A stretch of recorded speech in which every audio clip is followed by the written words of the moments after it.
Muy buenas noches, amados hermanos. Como un jueves más, ha llegado el momento de nuestro estudio bíblico. Agradecemos a Dios por todos los que están conectados, por todos los que estaban esperando esta transmisión y también por quienes en otro momento de la semana pueden ver este video cuando ya está en la plataforma de YouTube. Dios les bendiga a cada uno de los hermanos de la Iglesia de la Gracia y también quienes nos acompañan, lo sabemos, desde otras congregaciones en nuestra serie de estudios bíblicos de este breve panorama de la historia de la Iglesia. Hemos estado ya desde hace algunas semanas hablando acerca de la reforma del siglo XVI. Nuestro hermano Alberto ha estado desarrollando este tema a través de preguntas y respuestas. Y el día de hoy, si Dios así lo permite, vamos a terminar con este tema de la reforma. Y no podríamos terminar sin mencionar a uno de los personajes más relevantes, sobre todo en lo que corresponde a la teología de la reforma, y es justamente Juan Calvino. Pero antes de comenzar con nuestro estudio, nuestra exposición de mi hermano Alberto, les quiero invitar a que podamos acercarnos al Señor en oración y que le pidamos que pueda dirigir nuestras mentes, nuestros corazones y también pueda ayudar a nuestro hermano Alberto en la exposición y en la respuesta a las preguntas que iremos planteando durante esta noche. Padre, te damos gracias por tu misericordia hacia nuestras vidas, Señor. Gracias porque estás siempre de nuestro lado, Señor, siempre a nuestro favor, mostrando tu amor, mostrando tu paciencia hacia nosotros, Señor.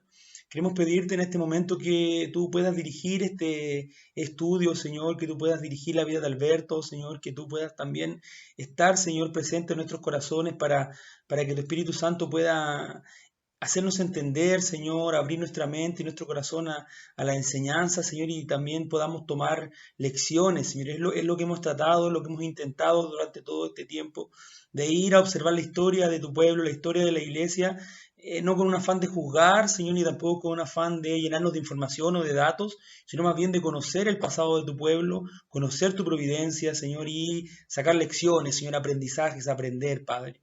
Te damos gracias por este tiempo, gracias por mis hermanos que están conectados y también por quienes van a estar durante la semana viendo estos videos. Te damos a ti toda la gloria y toda la exaltación porque solo tú mereces nuestra adoración. Amén. Como les decía, uno de los personajes más importantes de este periodo denominado la Reforma Protestante en el siglo XVI es justamente Juan Calvino. Es muy importante lo que dijo, lo que escribió, lo que pensó y cómo esto ha tenido efectos también hasta el día de hoy en el pueblo de Dios, en la iglesia. Por un tiempo, ¿no es cierto?, alguien muy conocido, muy respetado, luego también olvidado, algunas veces atacado, malentendido, pero lo que queremos es tener un acercamiento a su pensamiento, a su vida y también a su obra. Por lo tanto, la primera pregunta, amado hermano Alberto, es ¿qué aspectos relevantes de la vida de Calvino nosotros pudiésemos considerar para entender mejor el papel que este reformador tiene en este proceso de la reforma durante el siglo XVI? Te escuchamos, Alberto. Hola Samuel, hola a cada uno de los hermanos y personas que nos están viendo o escuchando. En cuanto a tu pregunta, déjame contarte un poquitito sobre Juan Calvino. Este hombre nació en la pequeña ciudad de Noyon, en Francia, el 10 de julio de 1509. En este entonces, Lutero había ya dictado sus primeras conferencias en la Universidad de Wittenberg. Este joven, Calvino, ¿cierto?, fue a estudiar a París. Ahí conoció tanto el humanismo como también la reacción conservadora que se le oponía al humanismo en ese entonces. Y es en esta discusión teológica que tenía lugar en esos días lo que lleva a Calvino a conocer las doctrinas, por ejemplo, de Wycliffe, de Hus y de Lutero. Pero en palabras de Juan Calvino, él mismo dice, estaba obstinadamente atado a las supersticiones del papado. Ya en 1528, él completa sus estudios en París y obtiene el grado de maestro en artes. Es en ese entonces también que él decide dedicarse a la jurisprudencia. Y en 1530 él ya recibe su licencia para practicar la abogacía.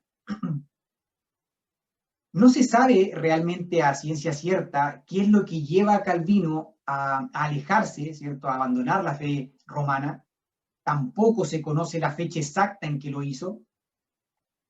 A diferencia de Lutero, Calvino habla muy poco, ¿cierto?, acerca del estado interior de su alma. Pero lo más probable parece ser que en medio de este círculo de humanista en el que él se estaba moviendo, y a través también del estudio profundo de las escrituras y de la antigüedad cristiana, ¿no es cierto?, de los padres de la iglesia, Calvino llega a la convicción de que tenía que abandonar la comunión romana y que debía desde ese entonces seguir el camino de los protestantes. Ya en octubre de 1534, ¿no es cierto?, Francisco I, el rey en ese entonces de Francia, hasta ese momento había sido bastante tolerante, por decirlo así, con los protestantes. Pero ya durante ese tiempo cambió su política. Y en enero del año siguiente, Calvino se termina exiliando en la ciudad protestante de Basilea. Es en esta ciudad donde también Calvino se iba a dedicar mucho al estudio del hebreo. Pero poco antes de llegar a Basilea, Calvino había escrito un breve tratado acerca del estado de las almas de los muertos antes de la resurrección. Según él concebía su propia vocación, ¿cierto?, lo que entendía Calvino, o cuál era, por decirlo así, su llamado, su tarea iba a consistir en escribir otros tratados similar a este, que sirvieran para que la iglesia, ¿no es cierto?, pudiera aclarar su fe. En esta época de tanta confusión, ¿no es cierto?, de la Reforma, lo que quería o lo que planteaba Calvino era que su tarea era esta. Él estaba llamado a enseñar, ¿no es cierto?, y aclarar las dudas de todos estos feligreses, de toda esta iglesia, ¿no es cierto?, que se encontraba entre, ¿no es cierto?, los católicos romanos y los protestantes. A continuación, ¿no es cierto?, él escribe una apología, una defensa por los protestantes que también estaban siendo quemados por su religión en Francia. Y como mencionaba, Calvino se sentía llamado a dedicarse al estudio, más que todo, y a las labores literarias. Él deseaba, ¿no es cierto?, su anhelo era vivir en oscuridad. Y con esto quiero decir que su propósito, ¿no es cierto?, no era más... Su propósito no era llegar a ser uno de los jefes de la Reforma.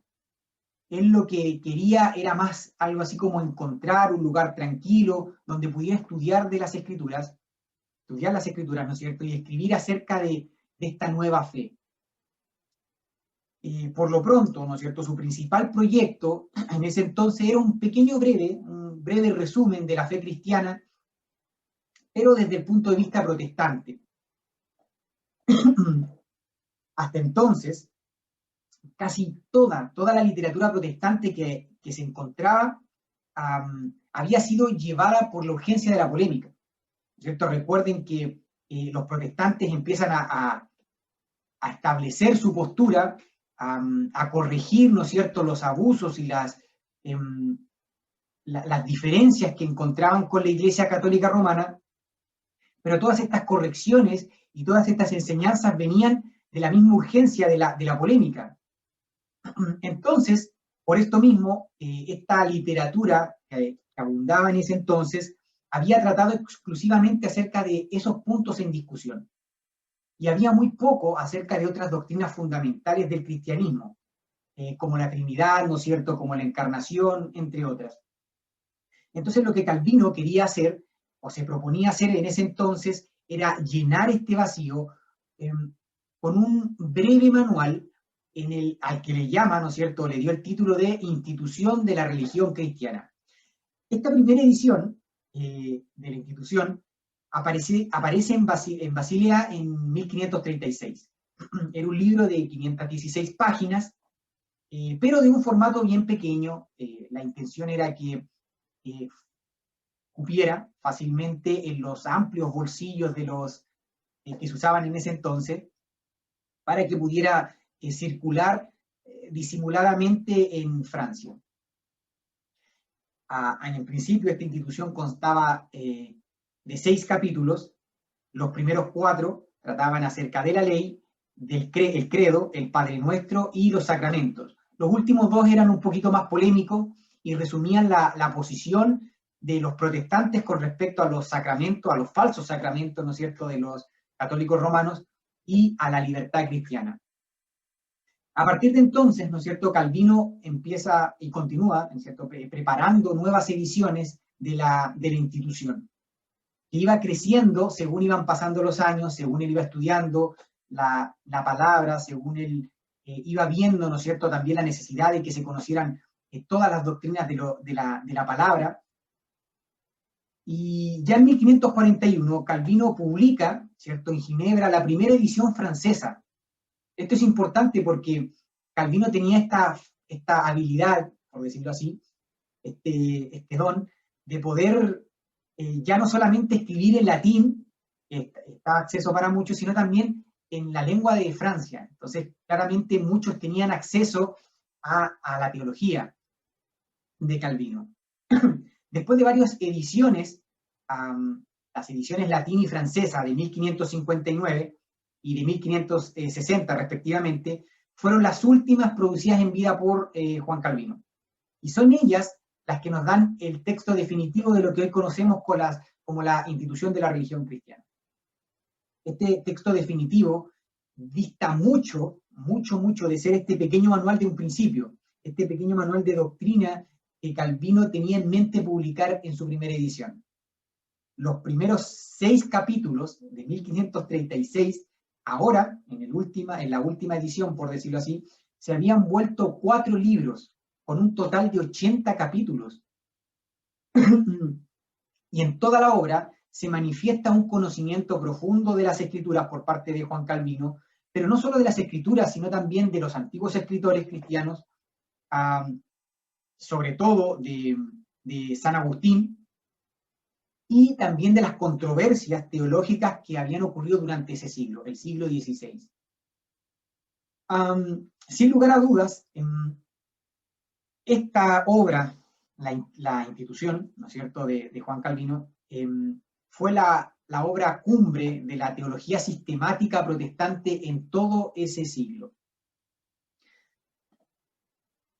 Entonces, podemos decir que Calvino fue quizás el más importante sistematizador de la teología protestante en el siglo XVI. Su tarea se enfatizó mucho en esto, ¿no es cierto? Lutero, como habíamos hablado anteriormente, fue el espíritu fogoso, ¿ya?, el propulsor de este movimiento reformado, por decirlo así, con quien estalla todo esto. Pero Calvino fue este pensador un poco más cuidadoso, que forjó las diversas doctrinas protestantes para dejarlas como un todo coherente, ¿no es cierto?, para ponerlas en amistad una con las otras, para que el pensamiento cristiano y todo lo que se había profesado durante ese siglo se amoldara a un todo coherente, conforme a la Escritura, ciertamente. Para Lutero, ¿no es cierto?, su búsqueda tormentosa de la salvación, el descubrimiento después en base a esto de la justificación por la fe, que lo impactó tanto, ¿no es cierto?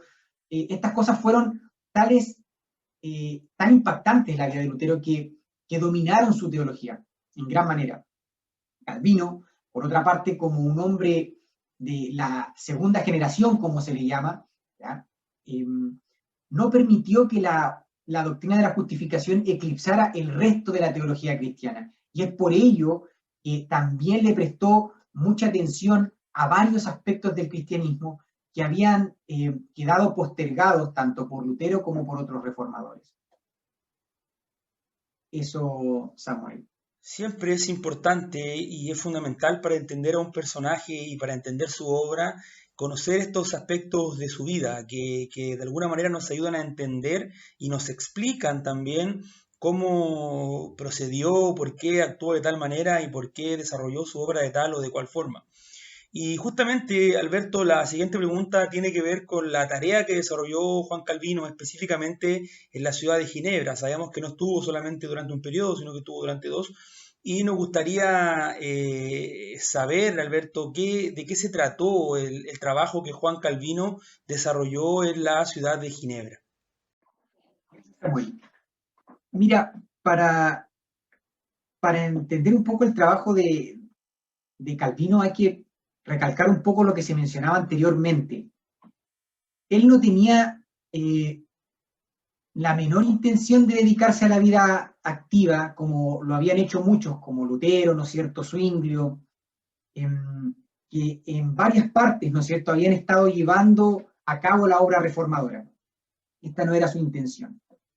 Él sentía claramente profundo respeto y admiración por cada uno de ellos, pero estaba convencido de que sus dones no eran los de un pastor, ¿cierto?, sino más bien los del estudio, la escritura. Entonces, tras una pequeña visita que él hace a una ciudad en Francia, a otra en Italia, decide al final establecer su domicilio en Estrasburgo, una ciudad francesa. Y aquí la causa reformadora ya había ganado, por decirlo así, había triunfado. Y había una gran actividad teológica y literaria. Entonces, claramente, él lo vio como una gran opción para, para sus labores, para lo que él tenía pensado como su llamado. Pero el problema en ese entonces fue que el camino más directo a Estrasburgo, a esta ciudad que él quería quedarse, estaba cerrado por razones de una guerra. Entonces Calvino tuvo que desviarse y pasar por Ginebra. La situación en esa ciudad era confusa ya.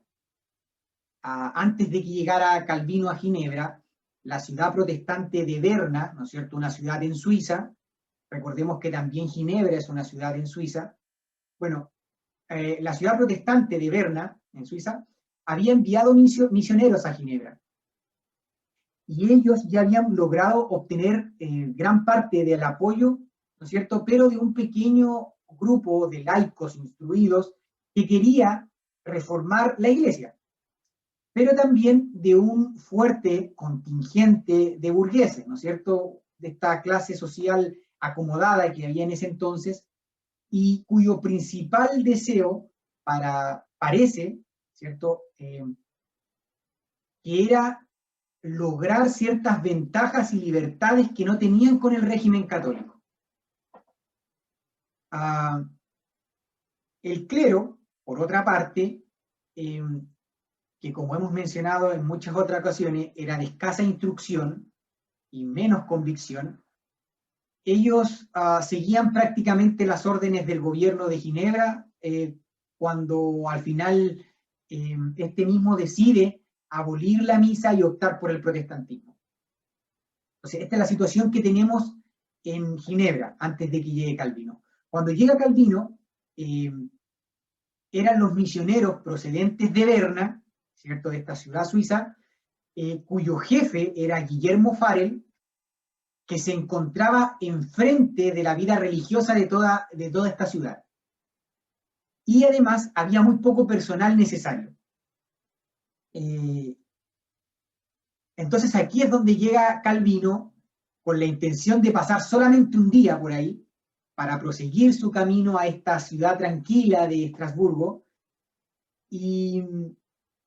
Pero pasa que al final alguien le avisa a Farel que este hombre que había sido el autor o que era el autor de la institución de la Iglesia cristiana, este monumental libro, se encontraba en la ciudad. Y ahí es donde se produce una entrevista inolvidable que el mismo propio Calvino nos cuenta. Farel, ¿cierto?, el que estaba a cargo en ese entonces, que ardía con un maravilloso celo por el avance del Evangelio, habla con Calvino y le dice, y le presenta varias razones por las que se necesitaba que él se quedara en Ginebra. Calvino lo escucha, ¿cierto?, atentamente, pero al final de cuentas él dice que no, se niega a acceder a este ruego y le cuenta que sus proyectos en realidad eran los estudios y que claramente si él se quedaba ahí no iba a poder llevarlos a cabo. Cuando Farel, ¿no es cierto?, agotó todos sus argumentos sin poder lograr al joven Juan Calvino, apela al Señor de ambos. Increpa al teólogo con voz fuerte, maldiga tu descanso y la tranquilidad que buscas para estudiar si ante una necesidad tan grande te retiras y te niegas a prestar socorro y ayuda. Ante esta maldición prácticamente, Calvino cuenta y dice, esas palabras me espantaron y quebrantaron y desistí del viaje que había emprendido. Y es así como parte, ¿no es cierto?, la carrera de Juan Calvino como reformador en Ginebra. Aunque al principio Calvino accede poco, ¿cierto?, a permanecer en la ciudad y a colaborar con Farel, pronto su misma habilidad teológica, su conocimiento en jurisprudencia y el celo también que tenía él por la reforma como reformador, hicieron de él un personaje central en la vida religiosa de esta ciudad. Tanto que Guillermo Farel, terminó quedando como colaborador, aunque él se sentía muy bien, estaba gustoso de ser el colaborador de Juan Calvino. Calvino entonces comenzó modestamente su trabajo en Ginebra como profesor de Biblia, más tarde como predicador también, hasta que, como mencionaba, se termina transformando en este líder, ¿no es cierto?, de la ciudad. Pero no todos estaban tan dispuestos a seguir el camino de la reforma que Calvino y Farel estaban trazando. Calvino, por ejemplo, hubo un momento en donde hizo declarar a todo el pueblo, bajo juramento, ¿cierto?, a todo el pueblo de Ginebra, el asentimiento, ¿no es cierto?, de ellos a una confesión de fe que contenía una renuncia al papismo. En cuanto comenzaron a exigir que siguieran, ¿no es cierto?, estos principios protestantes, o sea, empezaron estos reformadores en Ginebra ya a poner quizá mano dura, por decirlo así, a que fueran consecuentes con los principios protestantes. Muchos de los burgueses que habían apoyado la ruptura con Roma, porque les beneficiaba, por decirlo así, comienzan a ofrecer resistencia. Y al mismo tiempo que hacían llegar a otras ciudades de Suiza rumores acerca de supuestos errores que estaban planteando estos reformadores en Ginebra. El conflicto se produce por fin en torno al asunto de la excomunión.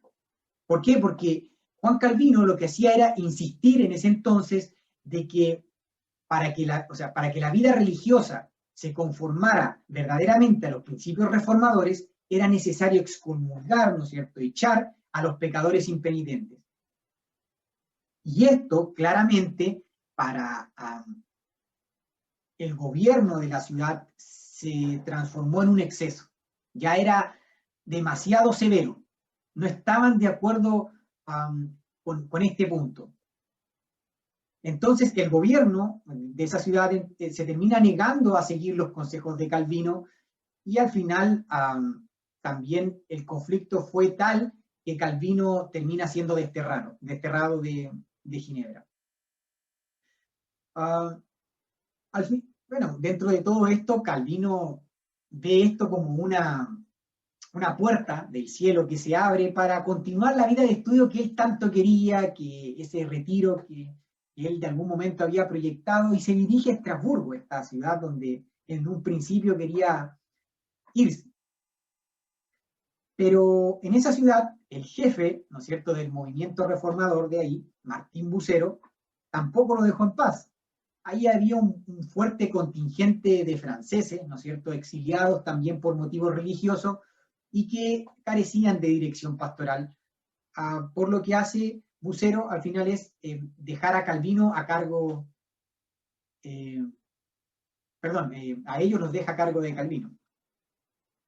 Ahí es donde se produce también por parte de Calvino una liturgia francesa ¿no es cierto?, cómo deberían conducirse en el culto. También él traduce muchos de los salmos, otros himnos, para que los cantaran los franceses exiliados. Y produjo también ahí la segunda, ¿no es cierto?, edición de la institución. También es ahí donde Calvino iba a contraer matrimonio. Quizá estos 3 años en los que estuvo ahí fueron los más tranquilos, por decirlo así, para este hombre. Fue a mediados de 1541 cuando Calvino, por las necesidades que se presentaban en Ginebra, por también cierto anhelo que había en su corazón, él regresa, ¿ya? Regresa a esta ciudad, y una de sus primeras acciones es redactar las ordenanzas eclesiásticas para terminar con esta laxitud moral que había, con esta flojera que había, por decirlo así, moral, o poca rigurosidad moral que había en Ginebra. Y estas fueron aprobadas pocos meses después por el mismo gobierno de la ciudad, aunque, cierto, con algunas correcciones. Según se estipulaba en estas ordenanzas, ¿no es cierto?, el gobierno de la iglesia, que estaba compuesto por predicadores, maestros, presbíteros y diáconos, quedaba principalmente en manos del consistorio.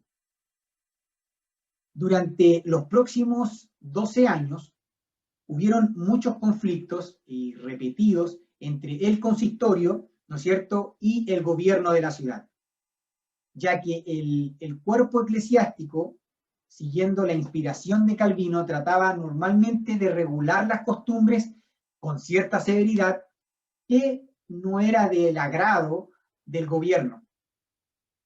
Ya en 1553 la oposición había vuelto a ganar las elecciones y la situación política de Calvino era precaria. Fue entonces, en ese entonces, cuando comenzó el famoso proceso de Miguel Servet. Ya este médico, este era un médico español, autor también de varios libros de teología, científico también, y que estaba convencido de que la unión de la Iglesia con el Estado a partir de Constantino había constituido una gran apostasía.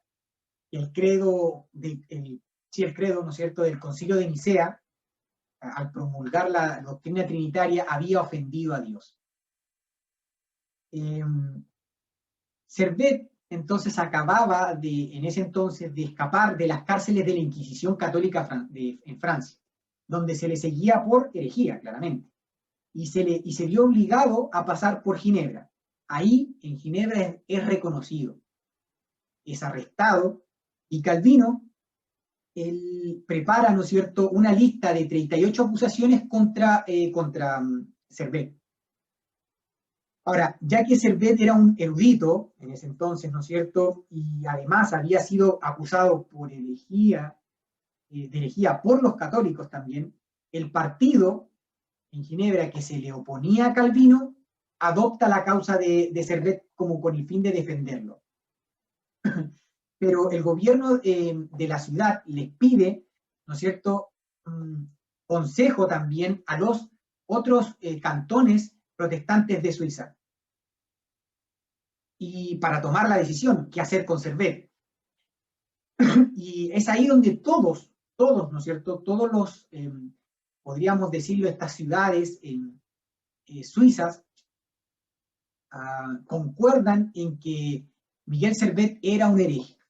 Entonces ya no solamente era considerado hereje por los católicos, sino también por los protestantes.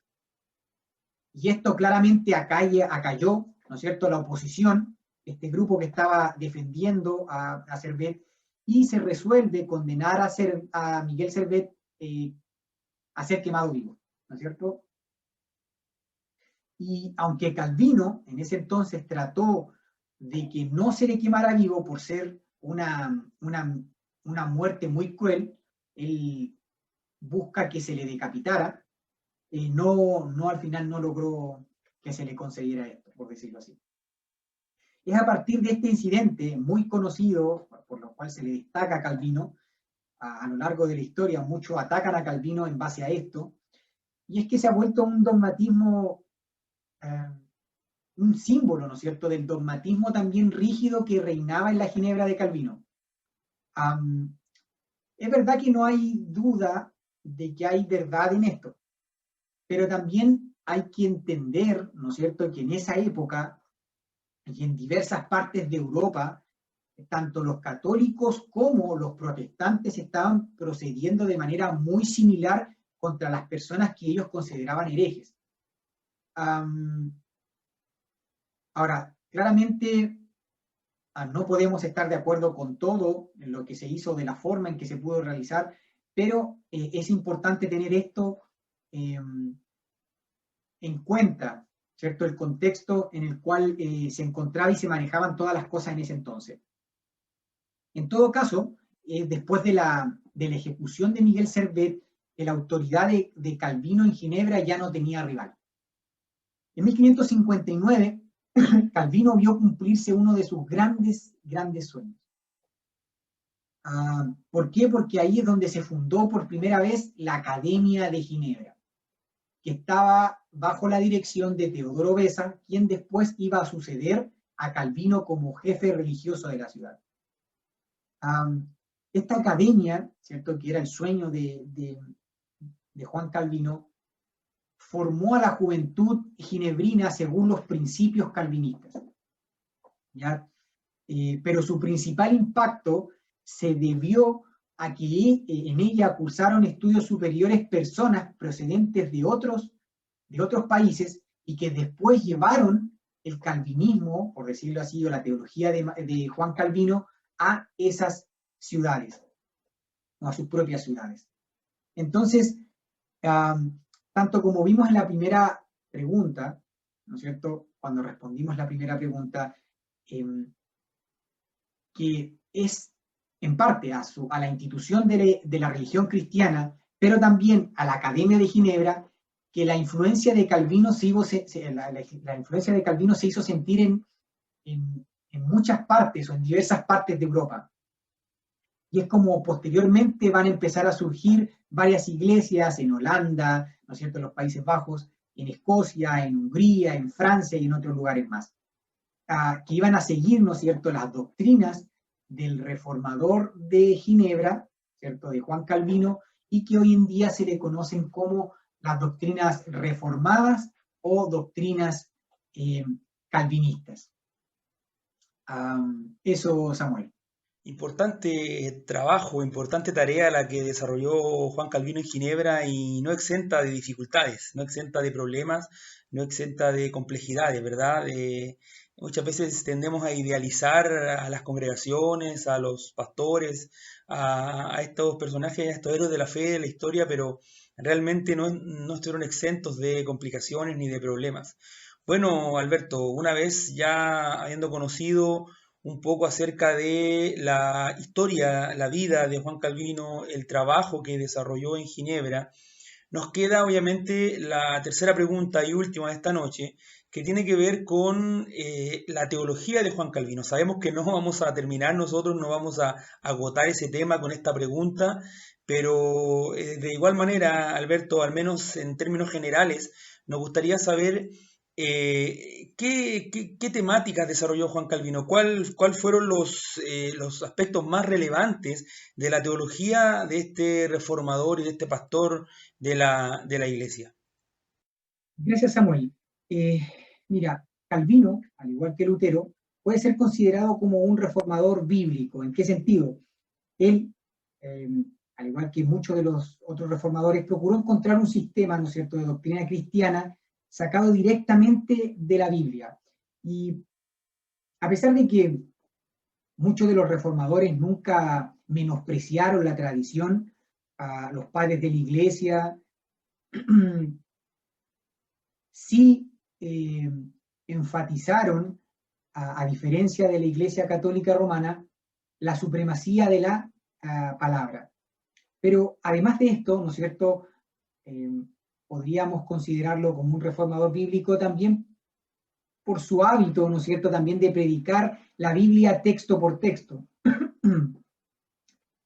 Además, por otra parte, Calvino, al igual que Agustín, escribió más libros de los que cualquier persona podría leer en toda su vida, pero sus enseñanzas, ¿no es cierto? Las ideas principales que él plasma están en la institución. Ya que en su tiempo, ¿no es cierto?, esta obra magna fue el arma más poderosa que haya forjado el protestantismo contra el papado, ¿no es cierto?, contra la corrupción de la iglesia, pero también abogó, ¿no es cierto?, a favor de un auténtico cristianismo bíblico. Y es por eso, ¿no es cierto?, que me gustaría ahondar un poco más en la institución de Calvino con el fin de poder aprender un poco más de su teología. Calvino organiza su libro, organiza esta obra, ¿no es cierto?, en 4 libros. El primer libro, ¿no es cierto?, del conocimiento de Dios y del Creador, es un libro donde Calvino trata, valga la redundancia, del conocimiento de Dios en cuanto a que es creador, ¿no es cierto?, y supremo gobernador de todo el mundo.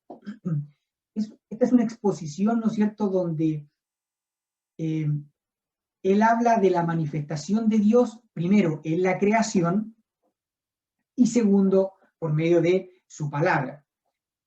La revelación de Dios en la creación deja al hombre sin excusa, tal como Romano nos enseña, pero Dios se revela en la palabra con el propósito de conducir a los hombres a la salvación.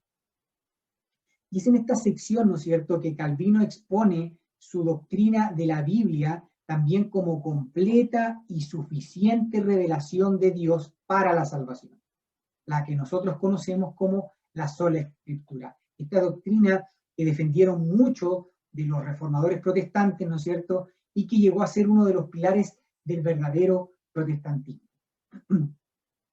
En cuanto al segundo libro, ¿no es cierto?, Calvino trata la esencia del pecado, como la total corrupción de la naturaleza humana. Aquí también habla de la ley y sus funciones, y también de Jesucristo como único mediador y salvador.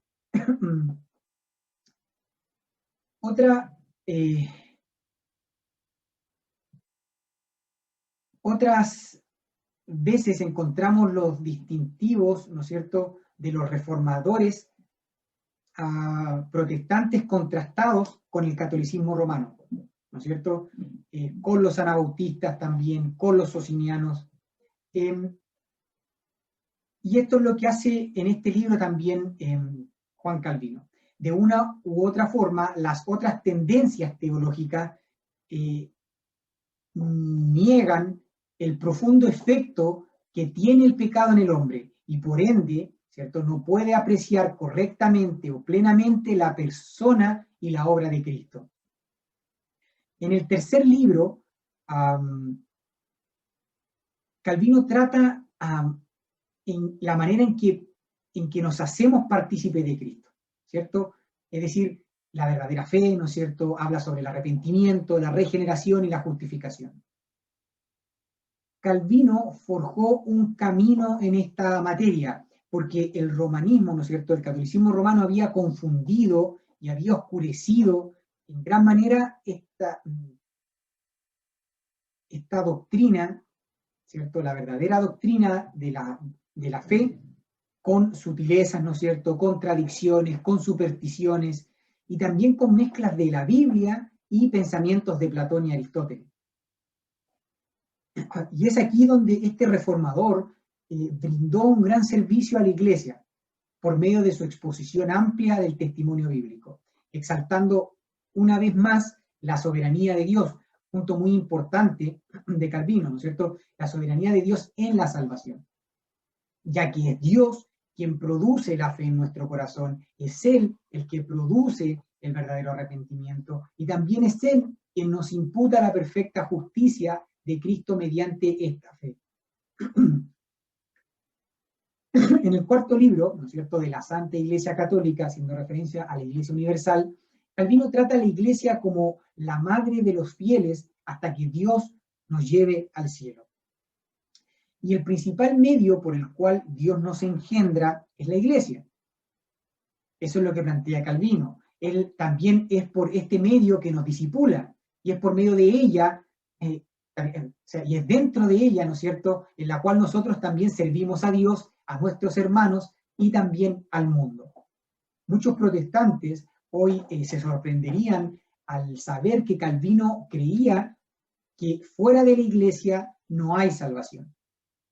Lo menciona en este cuarto libro. Pero, ¿qué quería decir con esto? Para Calvino había siempre el reconocimiento de que Dios se sirve de medios terrenales para poder llevar a cabo su salvación. Y la iglesia era justamente uno de estos medios que Dios ha establecido para la salvación de su pueblo. Y dentro de la iglesia encontramos otros medios principales de la salvación, como la predicación de la palabra por los pastores, ¿no es cierto?, debidamente preparados y reconocidos, y también la administración de los sacramentos, entendiendo los sacramentos como los únicos dos que menciona la Biblia y descartando los otros que imponía, ¿no es cierto?, la Iglesia Católica. En esta sección también Calvino tiene buenos tratamientos, ¿cierto? Trata mucho sobre las supersticiones que se añaden siempre en la Iglesia, y que fue algo muy notorio a lo largo de la Iglesia antes de la Reforma Protestante.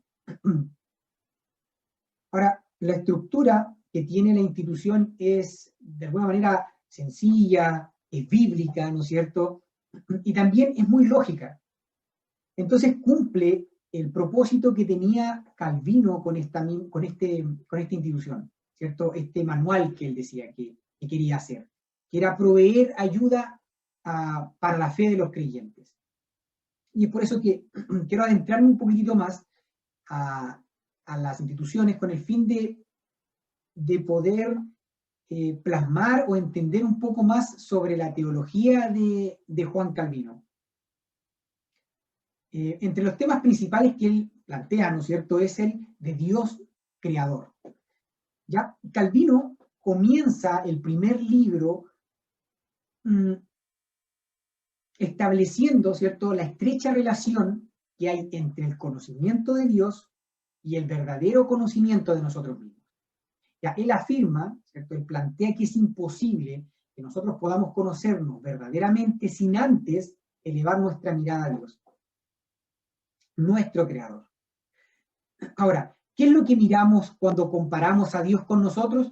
Y Calvino escribe: así, por el asentimiento de nuestra ignorancia, vanidad, pobreza, enfermedad y finalmente perversidad y corrupción propia, reconocemos que en ninguna otra parte, sino en Dios, hay verdadera sabiduría, firme virtud, perfecta abundancia de todos los bienes y pureza de justicia. Entonces Calvino afirma que cuando nosotros, al contemplar, ¿no es cierto?, la perfección de la sabiduría de Dios, además de su sublime justicia a la cual debemos conformarnos, ¿cierto?, porque nosotros vemos a Dios y vemos esta sabiduría, vemos esta justicia perfecta, ¿qué es lo que se va a producir en nosotros?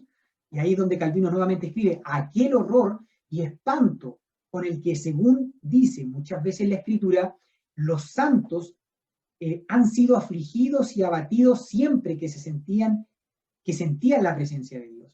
Porque vemos que cuando Dios estaba alejado de ellos, se sentían fuertes y valientes, pero en cuanto Dios mostraba su gloria, temblaban y temían como si se sintiesen desvanecer y morir. Entonces, habían efectos, cuando nosotros miramos a Dios, vemos su gloria, su sabiduría inmensa, su justicia. Entonces, esto tiene efectos, humilla nuestro orgullo, devela nuestra hipocresía, demuestra las perfecciones, demuestra las perfecciones absolutas de nuestro Dios y nuestra indefensión. Entonces, Calvino reconocía tanto la justicia y la gloria de Dios, pero también su amor y gracia en Cristo Jesús. Entonces, el Dios, ¿cierto?, ante quien los mismos querubines cubren sus rostros, el Dios que es fuego consumidor y que al contemplarlo claramente nos humillamos, Él, ese mismo Dios, también derramó el pleno pago, ¿no es cierto?, por el pecado sobre Jesucristo, absolviendo completamente a sus hijos por medio de la fe. Entonces, de este modo, para Calvino, el conocimiento de la gloria de Dios, ¿cierto?, su justicia también y el poder de Dios es crucial para que nosotros podamos entender también la grandeza y el alcance de la obra de Cristo. Sin lo uno no podemos recibir lo otro. Y esto, hay un autor que menciona que esto explica también la poca profundidad de amor y compromiso que hay también en muchos sectores de la iglesia el día de hoy. Además también de la búsqueda alocada, ¿no es cierto?, de cualquier moda para entretener a las masas. Porque no hay una verdadera comprensión de Dios, ¿cierto? No hay una verdadera comprensión del amor de Cristo. Esto es prácticamente nulo. Y es por eso que Calvino parte con esta tarea de que miremos a Dios primeramente. Y por eso también Calvino indica que casi toda la doctrina cristiana se puede resumir en dos cosas: el conocimiento de Dios y el conocimiento de nosotros mismos. Por eso plantea primero el conocimiento de Dios, por ser más alto, y de ahí se deriva el conocimiento de nosotros mismos.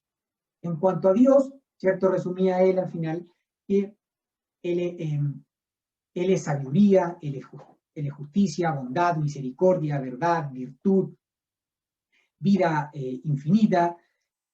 Todo, absolutamente todo ha sido creado para su gloria. Y esto para que la creación lo sirva también en justicia. Admire su gobierno, admire su imperio, acate su majestad y le obedezca también, ¿no es cierto?, como rey y señor. Pero por otro lado, Dios es un juez justo que castiga con severidad a quienes se apartan, ¿no es cierto?, de sus preceptos, aquellos que no se someten a la voluntad de Dios y no actúan para su gloria. Entonces, pero también vemos a Dios misericordioso, manso, ¿no es cierto?, que recibe con bondad a todos aquellos que se acercan a Él buscando su perdón y su ayuda. Y es por eso que podríamos decir que nuestro concepto de Dios al final va a afectar todo aspecto de nuestra lectura bíblica y todo aspecto de nuestra doctrina y de la práctica. Y de ahí que Calvino parte con este punto vital. Toda nuestra relación con Dios depende primero de nuestra comprensión de nuestro Creador. Todo concepto de nosotros mismos depende de una correcta comprensión de nuestro Creador y su relación con nosotros. Otro tema importante que trata Juan Calvino, ¿no es cierto?, en sus instituciones, es la palabra de Dios. Para pasar de muerte a vida eterna, dice Calvino, es necesario no solo conocer a Dios como creador, sino también como redentor. Y tanto lo uno como lo otro es alcanzado por la palabra. Dios entonces se ha revelado a sí mismo por medio de las Escrituras, ¿ya? Y este es el principal medio para obtener la vida eterna y recibir el consuelo de Dios en esta vida. Guillermo Green, un autor, ¿cierto?, nota tres cosas en relación a la perspectiva de Calvino sobre la Biblia. Primero, Calvino, ¿no es cierto?, creía que la Biblia llevaba en sí la evidencia de que Dios es autor. Dios solo es testigo suficiente de sí mismo en su palabra, decía Calvino. Entonces, el problema de los hombres, que los hombres nos tenemos con creer que la Biblia es palabra de Dios, no es un defecto de la Biblia en sí, sino ella es perfecta y lleva en sí las evidencias claras de la misma palabra de Dios. Segundo, que a causa del pecado y de la incredulidad, Dios envía a su Espíritu Santo y éste da testimonio en nosotros a la palabra, ¿ya? El Espíritu Santo no está haciendo otra cosa más que confirmar la veracidad y la fidelidad de la Biblia para nuestros corazones. Así que es necesario que el mismo Espíritu que habló por boca de los profetas penetre dentro de nuestros corazones para persuadirles de que los profetas de lo que los profetas han dicho fielmente. Así lo diría Calvino. Entonces, el testimonio del Espíritu Santo no es otra operación aparte de la Biblia, sino son un testimonio a la Biblia. Y tercero, Calvino muestra cómo el Espíritu Santo, ¿no es cierto?, y la palabra de Dios obran juntos en la salvación, nunca separados. Y esto es una muestra de la fidelidad de Dios. Los hijos de Dios tenemos una garantía de que su palabra al final se va a cumplir, ¿cierto? Va a cumplir aquello por lo cual es enviada, porque es el mismo Espíritu que la inspiró el que siempre la va a acompañar. Otro tema importante es la fe, la santificación y la justificación. Para Calvino es clara la enseñanza bíblica de que la fe es un don de Dios, es dado soberanamente a quien Dios ha determinado por puro afecto de su voluntad, tal como dice Efesios. El concepto calvinista, ¿no es cierto?, de la fe y de la salvación, desde el comienzo incluye un profundo sentido tanto de seguridad, confianza y consuelo, ¿cierto? Es un consuelo este hecho. Calvino expresa la redención como una doble gracia. La justificación y la santificación son inseparables. En su libro 3 dice, así como Cristo no puede ser dividido en dos partes, de la misma manera la justicia y la santificación son inseparables y las recibimos juntamente en Él. Por tanto, todos aquellos a quienes Dios recibe en su gracia son revestidos a la vez del espíritu de adopción y con la virtud de la misma, reformados a su imagen. Entonces, para Calvino, recibir a Cristo y todos sus beneficios significa recibir tanto la justificación y la santificación. Y ambas, ¿cierto? Ambas son de gracia.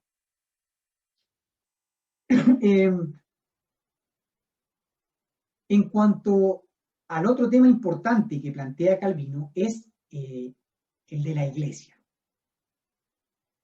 ¿Y cuál era el concepto que tenía Calvino de la iglesia? En esta materia Calvino rompe, ¿no es cierto?, con el sacramentalismo de Roma, pero no desecha el alto estima que todos los grandes padres primitivos tenían por la iglesia. Para Calvino, como mencionaba en un principio, resumiendo la institución, no existe la salvación fuera de la iglesia, porque es por medio, ¿cierto? Porque es en este caso, perdón, es el medio por el cual Dios recoge a sus hijos, los instruye y los encamina. En su libro 4 él dice, no hay otro camino para llegar a la vida, sino que seamos concebidos en el seno de esta madre, hablando de la iglesia, ¿no es cierto?, que nos dé a luz, que nos alimente con sus pechos, que nos ampare y defienda hasta que, despojados de esta carne mortal, seamos semejantes a los ángeles, porque nuestra debilidad no sufre que seamos despedidos de la escuela hasta que hayamos pasado toda nuestra vida como discípulos. Entonces, son dos ministerios principales que tiene la iglesia para convertir, confirmar y discipular a los cristianos. El primero, la predicación de la palabra. Y el segundo, la administración de los sacramentos. Ambos, para Calvino, están íntimamente ligados, ya que los sacramentos confirman las promesas de Dios para nosotros y nos confirman a nosotros en ellas. Entonces, esta es la tarea, ¿no es cierto?, que tiene la iglesia por medio de estos ministerios. De igual modo que la palabra, ¿no es cierto?, obra eficazmente en los creyentes, la fe, ¿cierto?, obra la fe y también la obediencia, así los sacramentos confirman estas gracias en los creyentes. Y es por esto que los sacramentos no podían o no pueden, según Calvino, ¿no es cierto?, ser administrados aparte de la palabra, como lo hacía Roma. El poder y la eficacia del sacramento es la palabra misma, ya porque el sacramento señala las promesas y sella también las promesas de la palabra. Calvino, por ejemplo, usa en este mismo libro, en el cuarto, utiliza un ejemplo de un documento sellado con sello oficial. Ya, el sello no tiene ningún valor en sí mismo, aparte del documento que guarda. De la misma manera, el pan y el vino no tienen ningún valor en particular, aparte de las promesas que están señalando. Y es por eso, ¿no es cierto?, que los sacramentos no deben ser administrados de forma mística o mágica, sino en el contexto de la predicación de Jesucristo y su salvación. Los reformadores enseñaron que para tener una iglesia verdadera solo son necesarias tres cosas: la Biblia, los sacramentos, generalmente los protestantes enseñaron, ¿cierto?, la cena del Señor y el bautismo, y también una vida cristiana disciplinada. Y pensaba, ¿cierto?, Calvino, que la iglesia verdadera consistía en los creyentes auténticos y que solo Dios sabía quiénes eran. Y también señalaba que la iglesia no es idéntica con ninguna institución visible, sino que incluye a todos los elegidos, que estén vivos o muertos. Ya, no obstante, hay que entender que también para Calvino la iglesia era una institución para la educación cristiana. O sea, consistía en los verdaderos creyentes, ya tanto los vivos como los muertos, era claramente a través de la iglesia local, era una institución visible, más no concordaba perfectamente, tal como enseñó también Lutero en su momento, con la iglesia invisible, ¿no es cierto? La visible no concordaba perfectamente con la invisible, pero sí tenían esta tarea, ¿cierto? Tenían una tarea, la iglesia tenía esta tarea, la educación cristiana, donde la gente no solamente era llamada al arrepentimiento y a la fe, sino también que en la iglesia era enseñada esta gente, esta misma gente que era llamada, era enseñada cómo tenían que vivir la vida cristiana en forma práctica. Ya no solamente la iglesia se queda en proclamar la fe verdadera o en llamar, ¿no es cierto?, por decirlo así, predicar el evangelio, sino también en enseñar esto, en discipular. Por esto, para Calvino, la iglesia visible tenía mucha importancia. Creía que debía ser organizada según el Nuevo Testamento y enseñó que debía atender también a sus propios asuntos sin interferencia del Estado. O sea, hace también esta distinción entre el Estado y la Iglesia. Concluyendo, la teología de Juan Calvino nos permite apreciar la grandeza, ¿no es cierto?, la soberanía y la justicia de Dios. Y también nos permite contemplar la magnitud de su amor, de su gracia y de su ternura. Entonces, cuando conocemos claramente a Dios, a través de su palabra, también podemos contemplar la grandeza y la magnitud de su amor. También el énfasis en Calvino de que todo consejo de Dios es útil para el cristiano es un mensaje importante para hoy. ¿Ya? Si Dios ha revelado algo en su palabra, entonces es para nuestra edificación y no debe ser ocultado.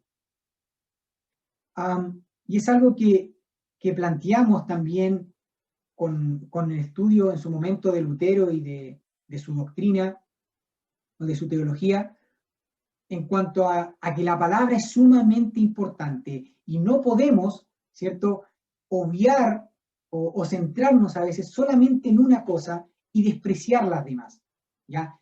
Todo el consejo de Dios es útil. Y es algo que debemos aprender de Calvino, de alguna manera de todos los reformadores que hemos podido ver durante este tiempo, durante estas semanas, porque también podemos agradecer cómo Dios ha levantado a estos hombres para enseñarnos. Quizás no los conocemos, hoy en día están muertos, pero a través de sus escritos también nos enseñan de la palabra de Dios. Y es por eso que debemos reflexionar sobre estas cosas y entender, ¿cierto?, la importancia de esto y agradecer también a Dios por estas cosas. Eso, mis hermanos. Llegado el tiempo de terminar nuestro estudio, agradecemos a nuestro hermano Alberto por la exposición, por la respuesta, por el desarrollo a estas preguntas. Y como lo decía en la tercera pregunta, no vamos a agotar por ninguna manera este tema acá en este estudio. Hay mucho material, hay mucha información que leer y que poder consultar. Un par de libros sobre la historia de Juan Calvino, también sobre su trabajo en Ginebra. ¿Para qué hablar, ¿no es cierto?, de las instituciones, esta obra que en 2 volúmenes tan importante y tan trascendental para la historia de la Iglesia? Pero agradecemos a nuestro hermano por esta exposición, por responder estas preguntas. Quiero invitarles, amados hermanos, a agradecer a Dios por este tiempo, por estos minutos que han pasado y pedir que Él pueda bendecir nuestras vidas, que esta exposición de mi hermano Alberto, estas respuestas que Él ha dado, nos puedan ayudar a meditar y a poder entender y comprender algunas cosas de la vida de Juan Calvino y también de aspectos que nosotros podamos rescatar y que podamos traer a nuestra propia vida. Siempre con la mirada puesta en nuestro Señor Jesucristo y cómo Él permite que existan estos hombres tan piadosos, ¿verdad? No con la vista puesta en Juan Calvino como si él fuera la perfección, sino que cómo él refleja la imagen de Cristo. Le invito entonces, amado hermano, a orar, a dar gracias a Dios por este tiempo. Padre, te damos gracias en este momento por este tiempo que hemos pasado estudiando este tema. Te damos gracias por nuestro hermano Alberto, por las respuestas que nos ha podido entregar. Gracias, Señor, porque podemos tomar este tiempo durante la semana en el ajetreo diario. Señor, tú nos permites tener a nuestra disposición, Señor, estos minutos para poder estudiar, Señor, la historia de la Iglesia. Rogamos tu bendición, tu compañía, Señor, para nuestros hermanos de la Iglesia de la Gracia, para quienes nos visitan también en estas transmisiones, Señor, y esperamos, Señor, si es tu voluntad, la próxima semana poder continuar con nuestros estudios. Te damos a ti, Señor, toda la gloria y toda la exaltación. Amén. Bueno, hermano, Dios le bendiga. Nos estamos viendo la próxima semana, si Dios así lo quiere, en nuestro estudio semanal.